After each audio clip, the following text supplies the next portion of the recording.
Hi, welcome to Books and Bocadillos. My name is Maria Andrea, and today I have a doubleheader tag video. So the first part of the video is going to be the Don't You Forget About Me tag. The Don't You Forget About Me tag was the tag that I was tagged to do in the month of April, and I was tagged by 3 booktubers. It was Ellen at Ellen Made Book Club, Pat at Book Chat with Pat, and Joshua Creepo. So I don't know who created this tag, but I will put those details in the description box and we'll go ahead and get started. Question number 1 is clean slates. Books you've read but you don't remember anything about. Books that you've read but you don't remember anything about them. There are 2, and one that I had nearby is this one. Flannery O'Connor, A Good Man is Hard to Find, collection of short stories. I remember reading this collection when I was in high school and college. I think I would just pick it up and read from it. I don't remember any of the stories. I remember reading them. I remember enjoying them, but I don't remember details. If you asked me to tell you a story from this collection, I wouldn't be able to. So this is, I think, like a lot of books, this is a book that gave me good feelings. It's been on my bookshelves for a really long time because I remember enjoying the stories, but I haven't read them in a long time, like 20 plus years, and I don't recall them. So this is definitely a book I would like to reread. Another book that I remember loving, I remember reading it in high school. I really enjoyed it. It was one of my favorite books that I read in high school, but I don't remember very much about in terms of details. It all is like very vague and blurry in my brain. Is The Bell Jar by Sylvia Plath.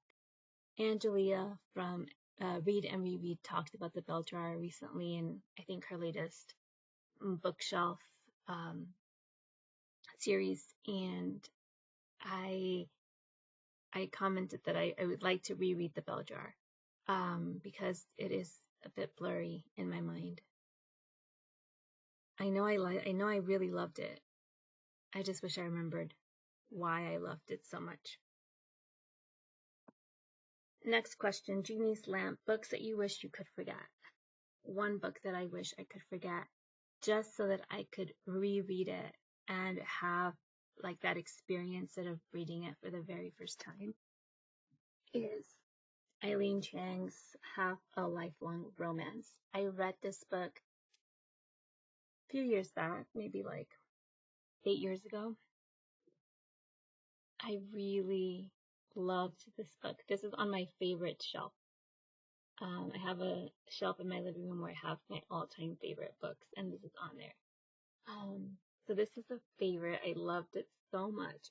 I wish I could forget all about it just so that I could enjoy it with fresh eyes. It is a tough read, but I think it's very well written. I love the character development, and this is more of a character development than a plot-driven story. There is some plot, and it is heart-wrenching and difficult, and there are trigger warnings that apply, so sensitive readers, take care. I'll read the back. It says, oh, so this is a translated. It was written by Eileen Chang. The translator of this is Karen S. Kingsbury, and it is so well written, so well translated. The back says, when shy young engineer Shijun meets factory worker Manchan, he is captivated by her hopeful nature and gentle beauty, and a relationship between them quickly blossoms. But family pressures and events beyond their powers soon destroy the possibility of their future together. Can the pair find their way back to each other, or will the trauma of their past obscure the way? Set in 1930s Shanghai, Half a Lifelong Romance was a rich and moving tale of love, hopefulness, and the malign forces that despite our greatest efforts can overwhelm us. It's so good. It is so good. It is so, so good. Okay. I wish I could forget you so I could read you all over again. Forgotten gems, books that need more love. So books that I've loved that I feel like not enough people love.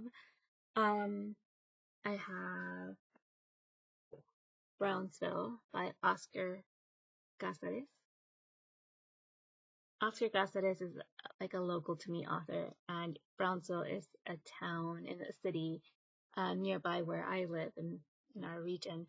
And I love this. This is such a well-written collection of short stories. All of these short stories have excellent character development. They are so like true to life. Like you could see these stories. Like I was reading them and I'm like, oh yeah, yeah, that's exactly. I know people that could be the characters in this novel. And one of the stories in this collection is Mrs. Bettis. And Mrs. Bettis was a short story that was featured on the LeVar Burton Reads podcast. And LeVar Burton did such a beautiful job reading, as he does with all short stories. He's just amazing. But I loved that story, and it's in this collection, and I feel like this collection needs more love.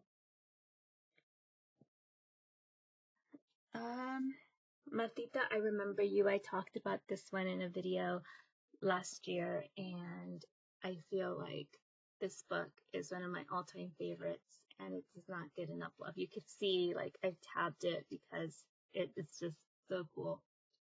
This is a story written by Sandra Cisneros. So Martita, I remember you is this part, and then you just flip it over and you have the translated version in Spanish. Martita Te Recuerdo, translated by Liliana Valenzuela. It is so, so good. This book has changed my life, my view on translated literature. I want to be a translator because Liliana Valenzuela made me dream of being able to create such beautiful, beautiful literature in translation. So my dream of being a translator is like alive and well because of Liliana Valenzuela through the work of Sandra Cisneros. 10 Women, 10 Mujeres by Marcela Serrano. This is the book that I have on my Kindle and I have on audio. This is the deal like a long time ago, like 8 or 9 years ago. There was a deal, a Kindle deal where you got like, it was one of those international world reading world book days where you got like books for free and cheap audiobooks.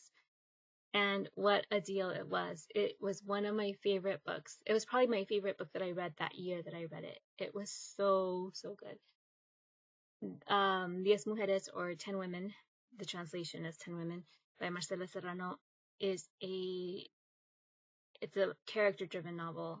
It is about 10 women that are brought in for a therapy process group with their therapist, and they each go around and tell their stories. And it is so cool. As somebody that is trained in social work, in running groups, facilitating groups, I just loved it so much. And it was so empowering and beautiful to see these women supporting one another. Again, it is a fiction piece of work by Marcela Serrano, but it felt so real. Like the characters, their stories felt so true to life, so very, very realistic and beautiful. So that's a book that I think is a hidden gem. And last but not least, Mr. Dickens and Miss Carol by Samantha Silva. That's a book that I read every December, and I love it. I've been reading it every December for a few years now, maybe like in the last 5 years. And I think it's such a good book. It's a good imagining of the life of Charles Dickens and how Charles Dickens was inspired or pressured to write A Christmas Carol. So I really enjoyed that book. I loved Samantha Silva's writing in that novel, and I think it needs more love. Lastly, Forget Me Nots Books that you will always remember. Temporary by Hilary Lecter. Another favorite. This one I read, I think last year or the year before. In the last couple of years. This book made me laugh out loud. I so enjoyed this. I had such a great time. Hilary Lecter is now one of my favorite autobi authors. Love her work. I know I've talked about this book before, so I'm not going to talk too much about it, but yeah, this is a book that I will always remember. I will always remember having such a good time reading it. It just made me giggle and laugh, and the satire is just chef's kiss.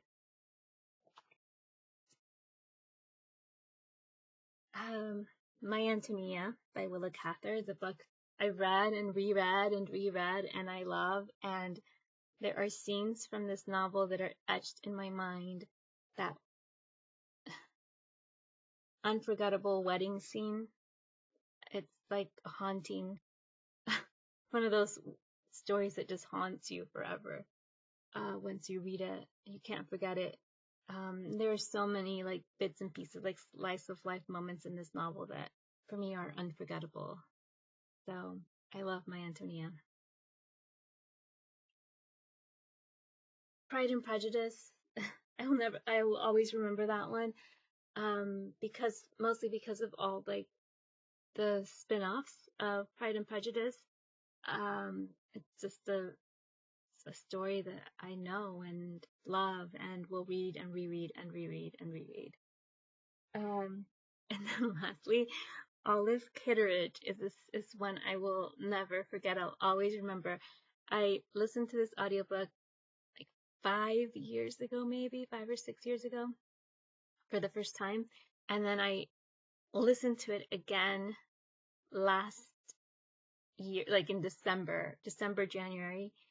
And I will never forget this book because this last time I read it, December, January-ish, I think it was December.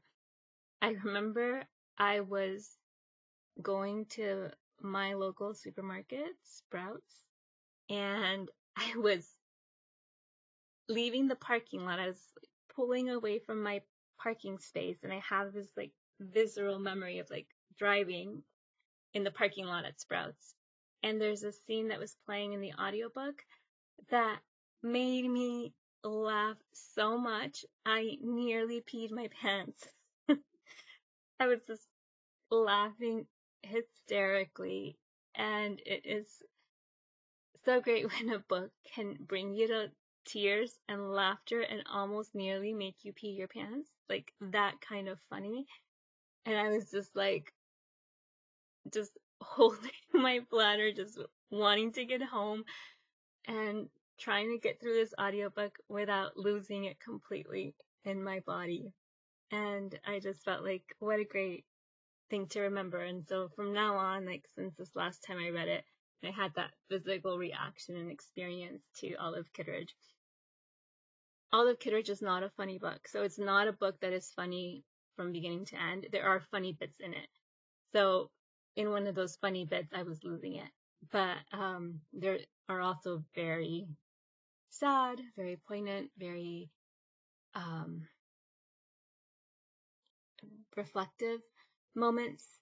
It is a wonderful novel that evokes so much emotion and puts you in a state of like thought and appreciation and empathy, and I don't know, it beckons you to have empathy for people even when you don't agree with them or when they don't feel very likable.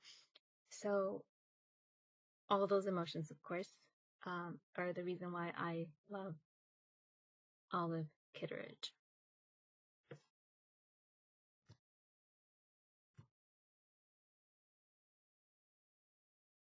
On to the second part of this video, which is the newest tag that I've been tagged to do, and that was tagged today by Pat at Book Chat with Pat, and this is the Honest Booktuber tag.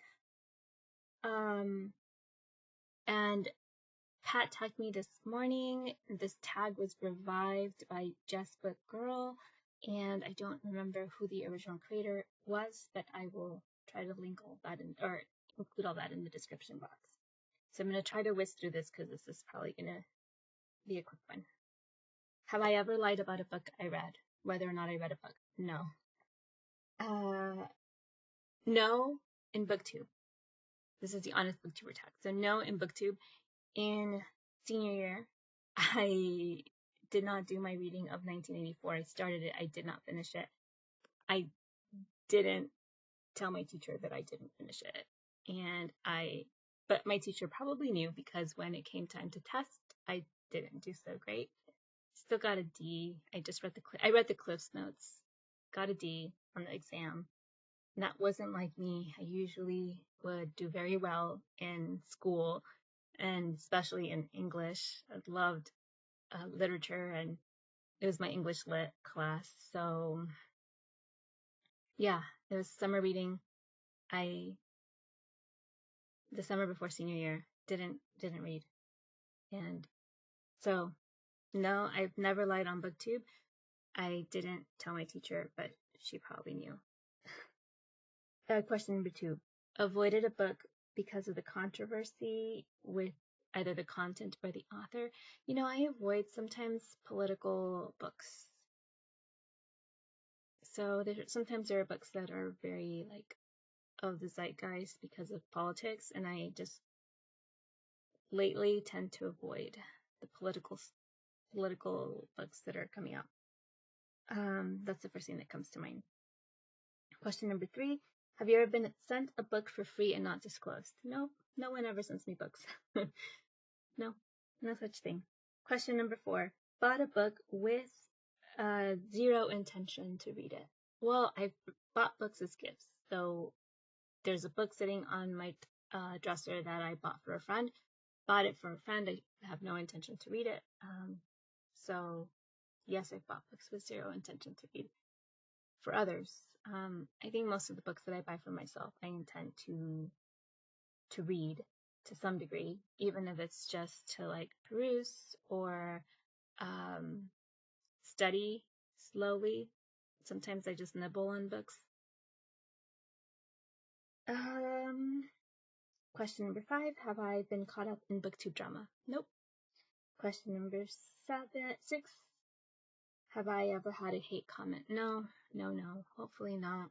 But you never know. I've seen hateful comments on other people's channels, so I know it happens, but it hasn't happened to me just yet. I also have controls, so I don't really see questionable comment on my channel. Question number 7. Have you made a video for the views? No, I just make whatever I want to talk about, and that's it. Question number 8. Would you do anything different? Yeah, I started the channel saying I wasn't ever going to do a book review, and then Callie from Books I'm Not Reading made a video that gave me a change of heart, so maybe I wouldn't have been so set in my ways or so quick to say I wasn't interested in book reviews. I still feel cautious about book reviews, and I don't produce them as often because I feel like sometimes books just need a little bit of time for you to really, really be able to talk about them, and like once you've processed them. So I'm more open to doing book reviews now, but it is something that is going to take more time.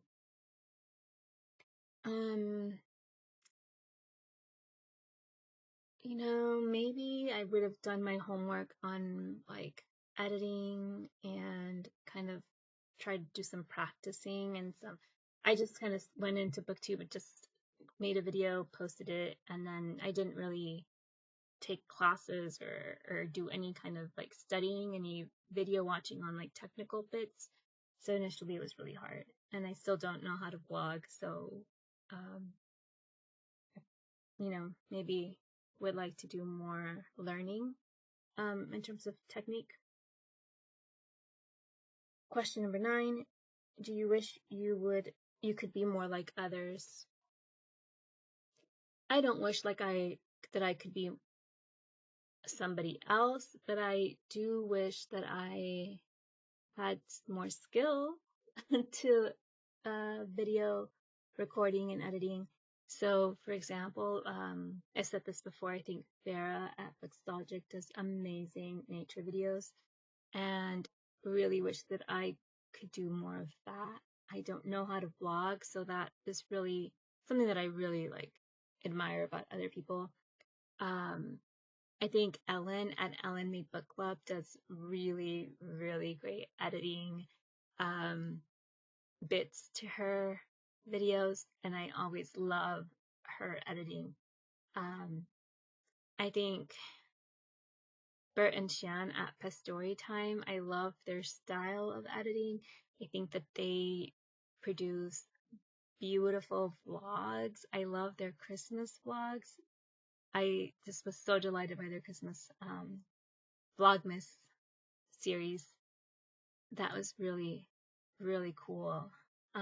So I look at channels like Bookstalgic or Ellen Made Book Club or Pastori Time and think that's really cool. I wish I could do that. But I'm glad to be me, and I'm glad to read what I want to read, say what I want to say about the books that I love and enjoy. So that's it for that. And something you love about your channel is the last question. I love that I am just me, and that's it. I love that I am here for the community and the friends, and I'm not really here for the growth or the monetization or the popularity. I'm just here to make friends, and I'm just here to be a part of a community. And I love that about my channel, because I feel like slowly but surely, as I'm connecting with people on here, I'm developing friendships that I am so grateful for. So with that said, that is all I have for today. Thank you so much for watching. Hasta la próxima.